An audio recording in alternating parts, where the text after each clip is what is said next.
Hi, this is James Joker of Webcomics Reviews and Interviews. Tonight we're sitting down with Miles Greb of After the Goldrush Comics.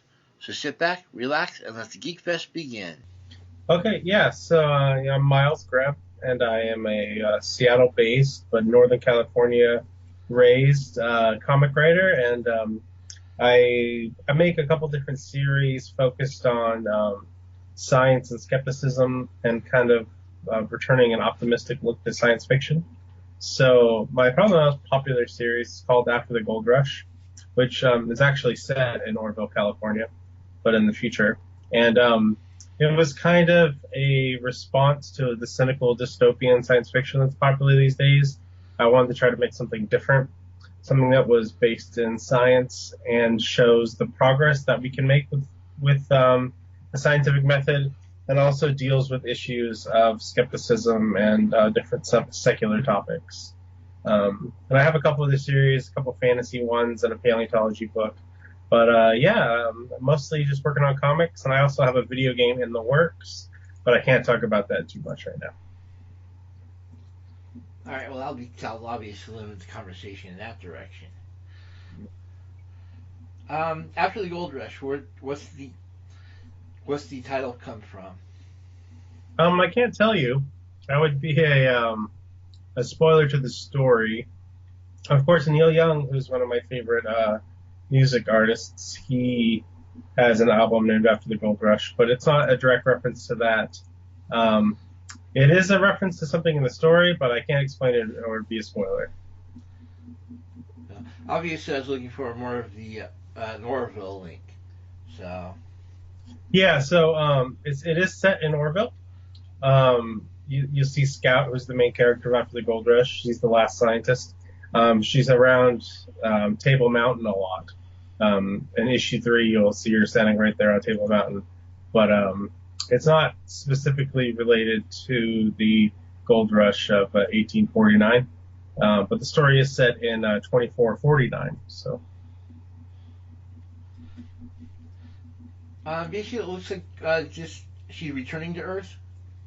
Yeah, so Scout, she's the last scientist, and she grew up on Titan, which is one of the moons of Saturn. And then something went wrong on their expedition there, so she returns to Earth for the first time, and she finds it in a state of wilderness. It's not post-apocalyptic. There's not broken buildings and stuff. It's a really lush wilderness. You know, it looks like Northern America would look in the 16th century. So she has to try to figure out what happened and try to return the scientific method to the world. But she's a bit of a dork, and she only really knows about chemistry and biology. She doesn't have a lot of social skills or really other skills in general, so, you know, that's going to be the problem for her. Right. Yeah, there's apparently only the previews are on the site, so that's where I was going from. Yeah, and you can. There's we've also had several Kickstarters for the book, so there's a lot of page previews and concept art you can look up if you scroll through the Kickstarter campaigns as well. How did your Kickstarter go? Really well. I've been very fortunate with the book so far, and we have 3 issues out, and the 4th is almost done. We're wrapping it up right now. It should be out any day now. So. How much is an issue right now? You can buy the issues on my site. You can download the first one for $2 for a digital copy, or it's I sell $10 for a printed copy and shipped. So if you want an actual printed copy, I don't have first edition prints anymore of After the Goldrush #1. They all sold out, but we have second edition prints, and there's variant covers for #3. And then there's like a pack you can buy for like $20. You get like 4 different comics and an art print of the series as well. Cool. Are any of what kind of a Kickstarter incentives did you end up having? We had a lot of different art prints, high quality art prints. For the very first one, we had some scarves made, which had the logo of the Titan mission that Scout was on. We had some art commissions. We also had one where you could be the first person on Mars in the story, which that will actually be shown in this issue here. So cool. So you basically, how's the skepticism influencing the writing of the comic? Sure. So skepticism with kind of a capital S is it's kind of a community of people who deal with issues that kind of attack science. A little alternate medicine that's not evidentiary. Things like Bigfoot, Loch Ness monster are popular, but they can be things like other different kind of pseudoscientific stuff. Skepticism is kind of an applied science to logic that is about dealing with the real world and trying to suss things out more detailed. The problem is, and a lot of times in media, skeptical characters are seen as cynical, and them wanting to know the truth is seen as them being either antagonistic or not appreciating like the beauty in the world because they're always asking questions. Or if somebody is skeptical that there's a ghost or a monster, they're almost always wrong and they get eaten by the monster, which isn't really an accurate portrayal of real life because the people that think they're ghosts and monsters have always been wrong. And I think it's good to have kind of a skeptical character in media so people can see what that kind of line of thinking actually is. The closest kind of we have to a popular skeptical character would be like Scully from the X-Files, but she's kind of a cartoon character in that sense because she's skeptical in a world where there like are ghosts and aliens and stuff, so it doesn't really play the same as it will in After the Goldrush, which is set in reality. Yeah, just backing up a second. Yeah, when most people think they're skeptical, they're skeptics. They usually think like Dana Scully from the X-Files. Yeah, and that's fine. I mean, I love Scully and everything. She's great for what she is, but it's just like how Spock isn't always a good example of logical thinking. Scully's not always a good example of a skeptic. We're thankful to have Scully, and she's a great character, but I wanted to kind of improve upon that with Scout, who is the main character after the Goldrush. Right. Art style, by the way, looks pretty good. I mean, it's a little on the cartoonish side. Mm-hmm. What kind of any idea what kind of influences your artist has? So Isaac LaRosa, who was the core artist for After the Goldrush, I know that he is really influenced by Hellboy, and I think there's a Ditko influence in his work as well, but he kind of has his own style, But Isaac worked with me on all the concept art, and he drew the first 3 issues, and I'm really happy with how they turned out, and I was happy to work with him. Yeah, you see a little bit of, not much of the Hellboy. Mignola has that really heavy outline style of his. Yeah, he has those thick ink lines. But the Ditko definitely shines through. I mean, there's a lot of really nice perspective and 3-dimensionality to it. Yeah. I mean, even along this, basically, obviously a 2-dimensional medium. Yeah, definitely. So, jeez. And you obviously you're basically having a little bit of fun with the series here and there, especially there's a lot of she's having to interact with the nature and all that. What kind of technology is she having to deal with on the planet side? So on Earth, there isn't really much technology left in the way that we use the word. I mean, there's woodworking, carpentry, and very basic agriculture, which are all forms of technology. But it's a very agrarian kind of paradigm that's left on Earth. Everything's very simple. Then they don't really have any metals. Scout came from a society that's kind of like a Star Trek utopia, so this is all very different than what she's used to. She's going to have to learn to adapt.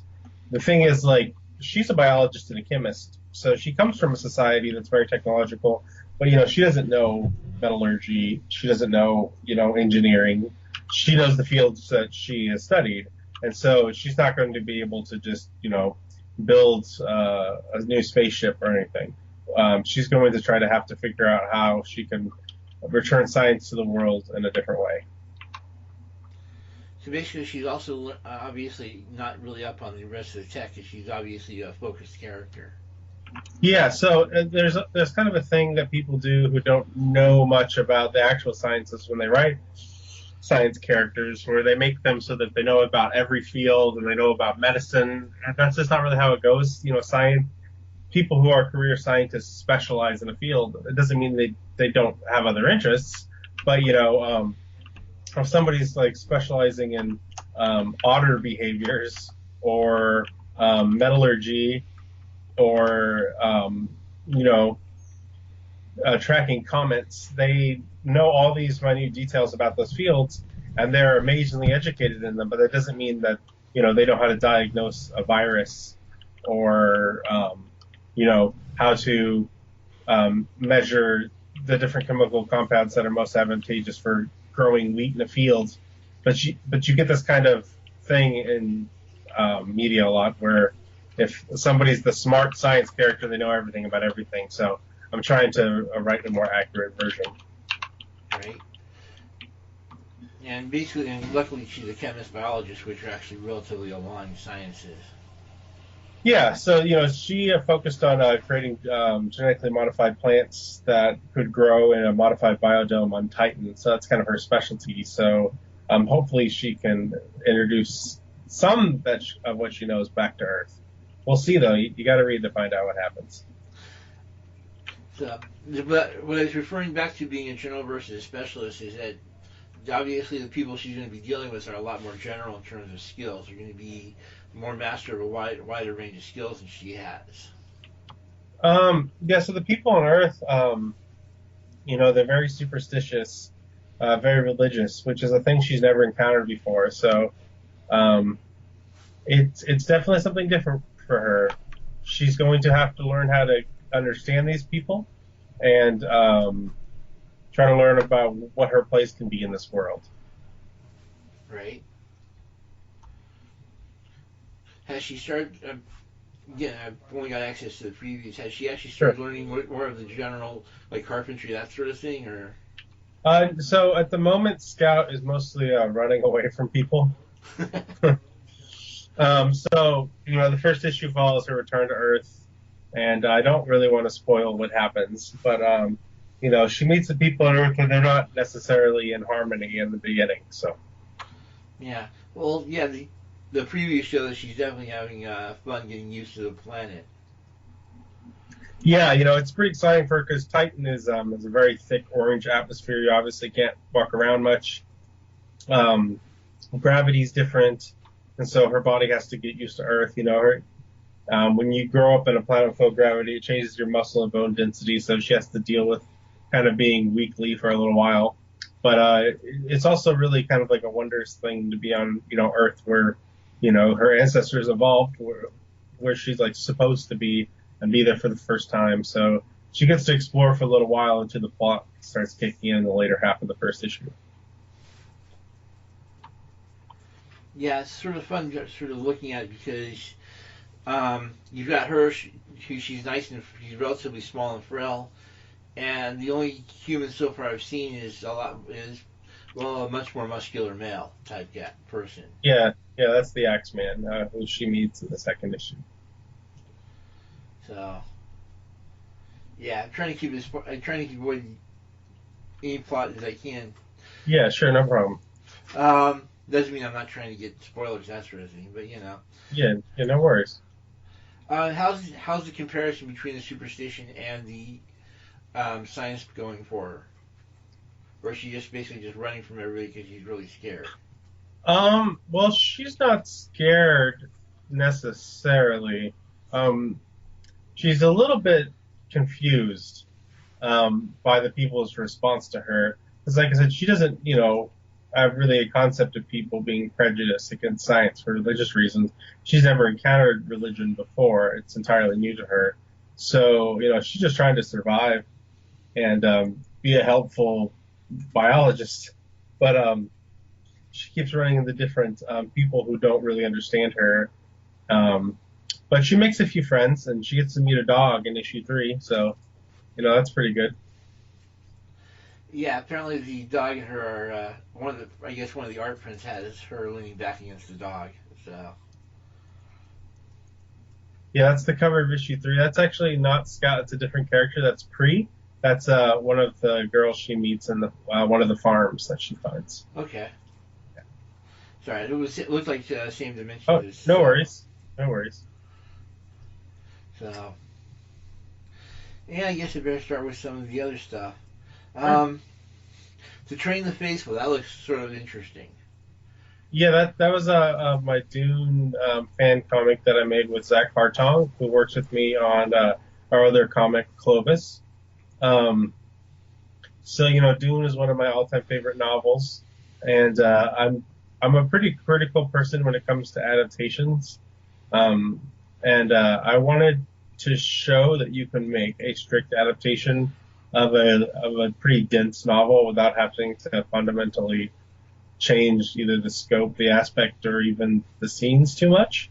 And so this is just kind of my comment on adaptations as a medium, and then kind of a love letter to just Dune itself. So It would be almost fun to see. It would be, I would think, it would be really interesting to look at as a skeptic, considering how much the philosophy and the religion is tied into the universe. yeah, well, Dune is the story of how a person uses a religion that was planted on a planet to gain power, even though they don't believe in it, and then they are able to overthrow an evil empire. But after they do, Paul, the hero of the story, ends up becoming like this messiah, and a jihad happens in his name, and he is powerless to stop it because the religion runs wild on him. So Dune has a lot of important messages. Yeah, definitely. Like you said, that would just be one of those interesting aspects. Because like you said, you've got all these different religious groups, and you've got the one scientific group that's basically an outcast because of I guess, the robot revolt that happened like centuries in the past. Um, yeah, so in the official Dune canon, there wasn't really a robot revolt. That's in the a different version of the story that a different author wrote. But Frank Herbert, in his version, basically, AI and the reliance on the technology made humans weak. And so the Butler and Jihad was the removal of this technology. And they have the line, "Thou shalt not make a machine in the vein of the human mind," because AI pretty much decimated the potential of humanity. And so instead of those kind of computers, they basically engineered humans to be better through selective breeding and kind of these weird traditions of groups like the Bene Gesserit. They made these superhumans, and they've been trying to manifest this to the Kwisatz Haderach, who's the supreme being. But people should just read Dune. And that's my advice. Oh yeah, I've read like the first four books or so. So Yeah. so I mean, obviously, when I'm saying robot revolution, I'm ultra simplifying it, but Yeah, no problem. geez, talk about ultra simplifying. Yeah. We're talking more of a Skynet situation, and we're talking a robot situation. Yeah. Yeah. Terminator is quite a bit different than Dune, but Terminator is cool too. Yeah. Um, well, what I'm basically looking at is the artificial intelligence that became pretty much ubiquitous all over the place. Yeah. And there is still in that in Dune with the Laxians, but they're not really welcomed among the Landstrad, the kind of like major civilization of the Dune universe. Yeah. Like you said, that's one of the reasons I thought you, the skeptic, would have all sorts of fun with the Dune universe. So. Yeah, definitely, definitely. It'd be nice to do work with Zach and the Dune universe some more, but we're not going to unless they ask us to. So Right. yeah, we're working on our comic series Clovis right now, which is a paleontology story set in the Pleistocene era, which is 14,000 years ago. And Right. so we're trying to finish that book up and get that out this summer. So And it's definitely when you guys apparently have had some fun. That's where you see a little, which, yeah, see, I want to see that you see a lot more of the Magnolian influence, but yeah, so Zach draws that one. Zach Carton's is a fantastic artist. The book actually won an award for art. So I'm very happy to be working with Zach on that. And like I said, hopefully we'll have it done done soon. It's been a big project. It's a full graphic novel, and I try to be very scientifically accurate with all the megafauna that are in it. The story follows Maya, who is a young mother looking for her lost son, which she sees a plume of smoke in the distance, and hoping it's some kind of sign from him, she follows it, and then she runs into a giant sloth who she mistakes for a bear, so she names him No Bear. Then they go on their journey, and you get to look at an accurate representation of the Pleistocene, as well as all the awesome megafauna that are there. And just, Zach really paints a beautiful picture of the region, just the topography and the plants and everything. So it's I'm really happy to work with him on it. Yeah, some of the sample pages look incredible on it. I mean, you've got some really great looking sunsets, if nothing else. Yeah, like I said, I kind of design what's going to go on the page, tell the story, then Zach turns stuff in sometimes, and it just looks great. So that, and I love the coloring. The coloring has a real nice. What I'm basically looking at is, whereas you see most comics will combine the colors as much as possible. Here you have entire plateaus of colors where it's like you have like the blues here, the reds here, that sort of thing, with a little bit of carryover. But generally speaking, it's sort of a nice flatness to it. Yeah, which is a weird thing to say in a comic book, but yeah, Zach does the coloring and the lettering, so the book's just him and I, and then the cover is by Naomi Fanquaz, and she does the watercolor cover you see there. Right. And she's a wonderful artist in her own right. Yeah, that definitely adds to the primitive feel of the book, if nothing else. Yeah. It I kind of wanted the watercolor cover because I had the Hobbit book that I grew up with had a cover kind of like that, so this just kind of inspired it. Right. And Espers? Espers is a Croatian mythology comic. It follows Lotin, the giant serpent, and he wakes up in the infinite nothing, and he creates a universe. There's just one issue that out right now, and the artist is Chris Lewis Lee. He lives in the English countryside, and I think you can kind of see that in his art. So that book, I really want to do another one. I'm trying to get time to do it. But I'm really happy with how the first one turned out.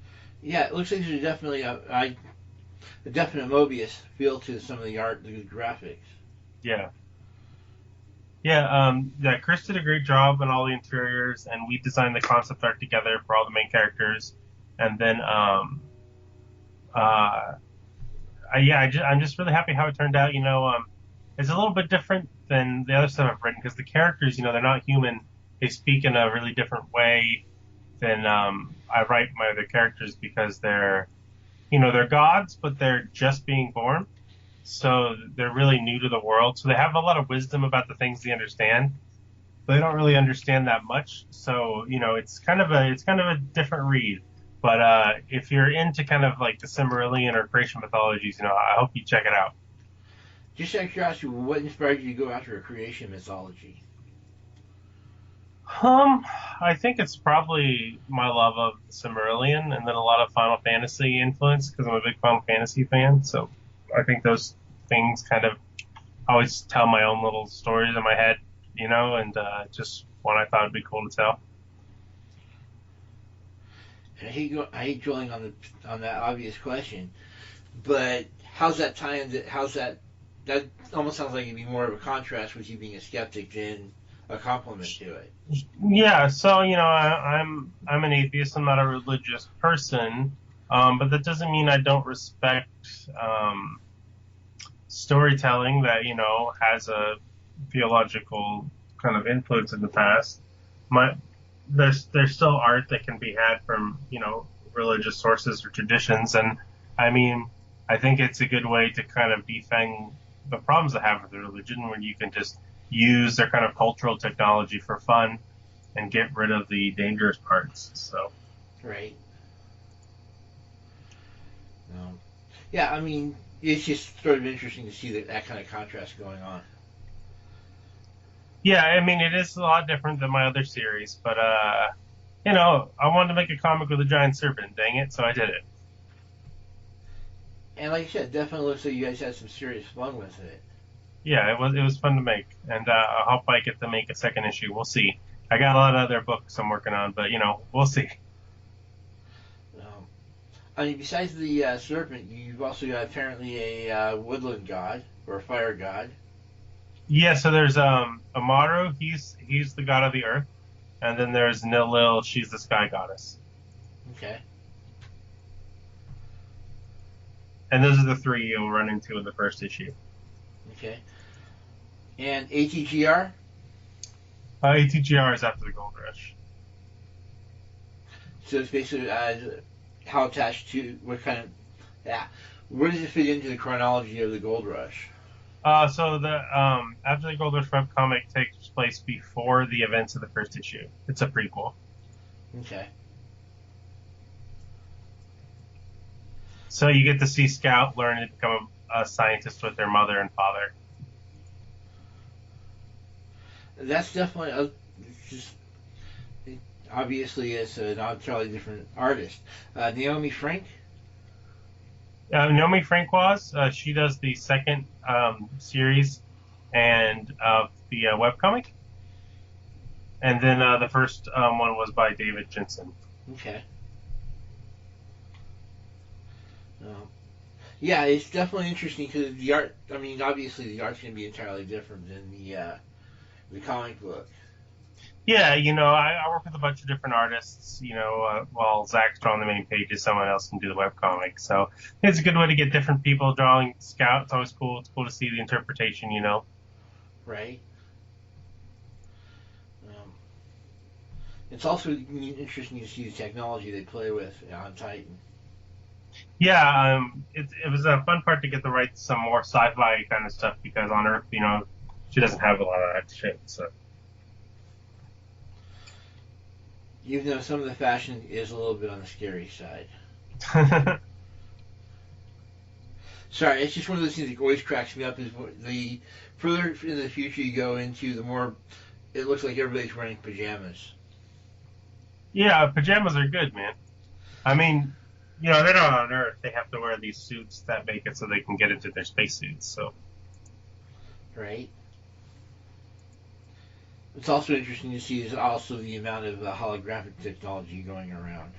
Yeah, so you basically they have a device. You take your middle finger and you just press it towards the bottom of your palm, then open up, and it'd be like your phone. It projects the user interface right there, and then you can extend it out, and then like almost like Spider-Man, like his webbing, you can have the holographic style technology come forth from that. So it gives you a lot of interfaces to, write on, view whatever images you want, etc.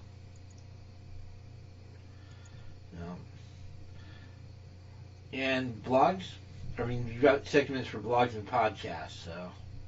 Oh, my website? Yeah, I don't write as many blogs as I probably should or people want me to, but, I wrote one a while ago about Star Trek and how I think the TOS has some really brilliant episodes that are kind of written much smarter than a lot of modern television.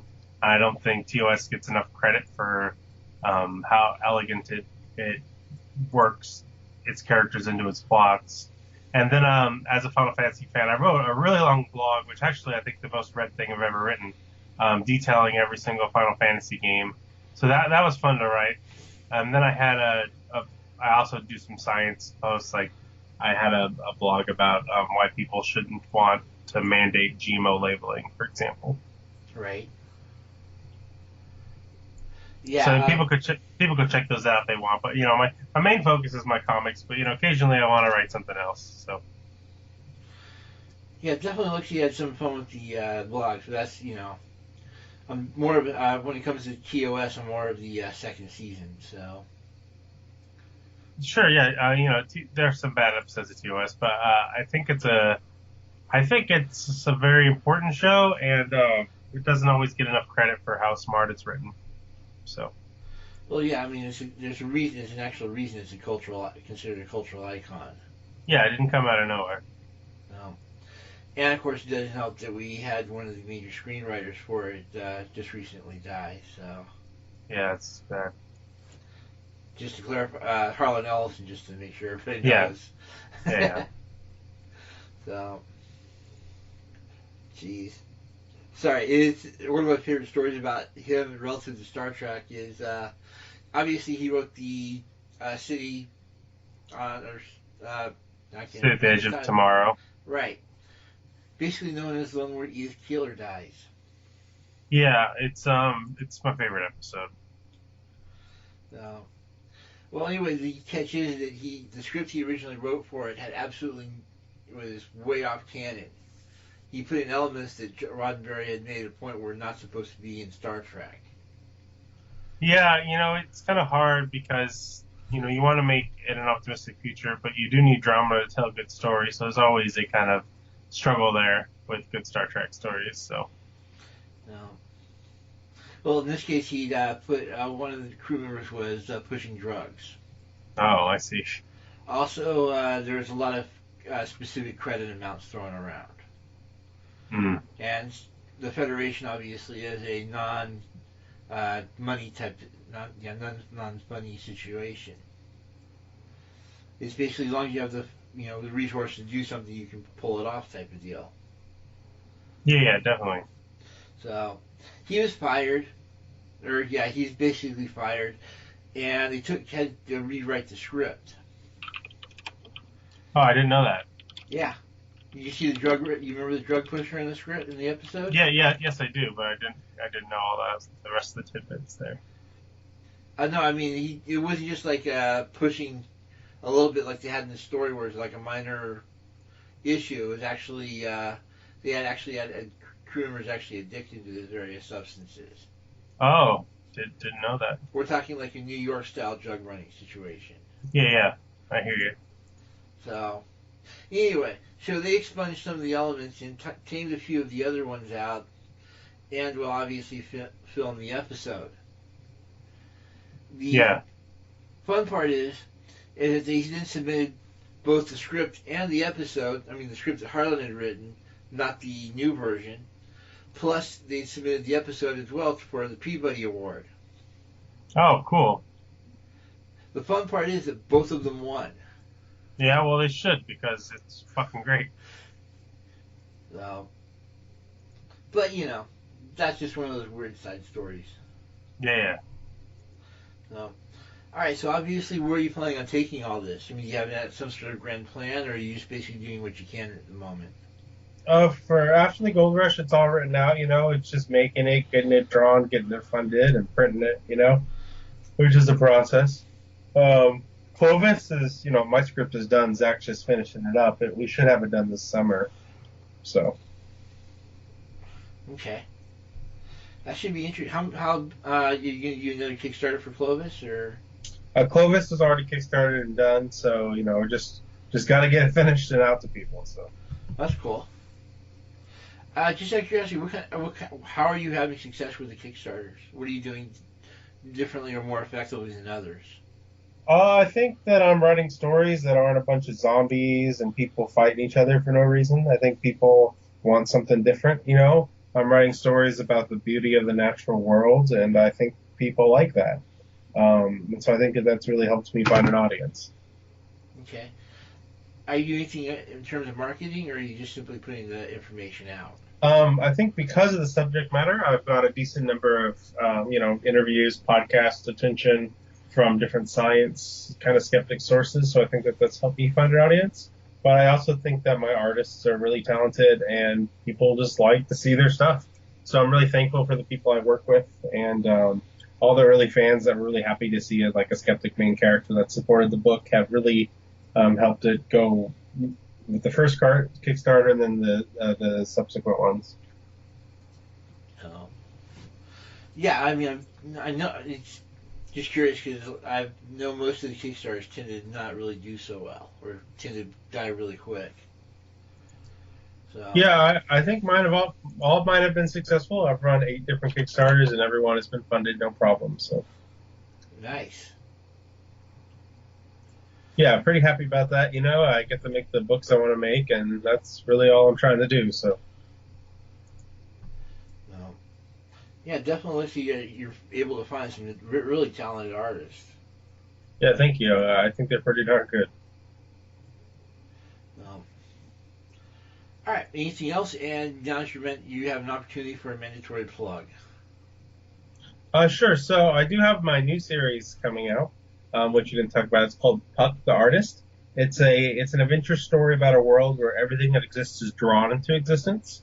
So the world is all black and white. There's no color, but there used to be. But the people don't know that. So the adventure is about them trying to figure out what happened and return color to the world. And you see the characters have the ability to draw things into existence. So like if you want a birthday cake, you can take up a pencil and draw yourself one, or if you want to build a building, you get some large charcoal and start scratching it up. So the world has a really interesting the way that it's put together. And I'm doing Garrett Reichard, and he is a fantastic artist in his own right. So you can really see his cool kind of classical cartoony style work with the story in a really beautiful way. Yeah. Wish you had more of a sample for that, just for the record. But I think you can see a couple pages on my website. It's just in the middle there. It's called Puck the Artist. yeah, I've tried clicking on it a couple of times now. There's a few. If you click right and left, you can see some of the pages. Okay. And also we have what amounts to about a first issue up on Tapas, the web comic app. So here I can send you that link, and you can check that out if you like. But that will be kickstarting that as soon as I finish up Clovis. So I wanted to get that finished out before I kickstart my next book. But as soon as I do, I'll be putting this one out in the world. So Okay. And your URL is after the goldrush.space. yeah, after Goldrush Space, and you can find me on Twitter at Goldrush Comic, or if you just Google Miles Greb, you'll find me. Okay. No. Yeah, I think that's pretty much it. Anything else you have left to say? No, man, thanks for talking to me, and I hope people check out my books, and have a good night. All right, have a good one. Yeah, cheers.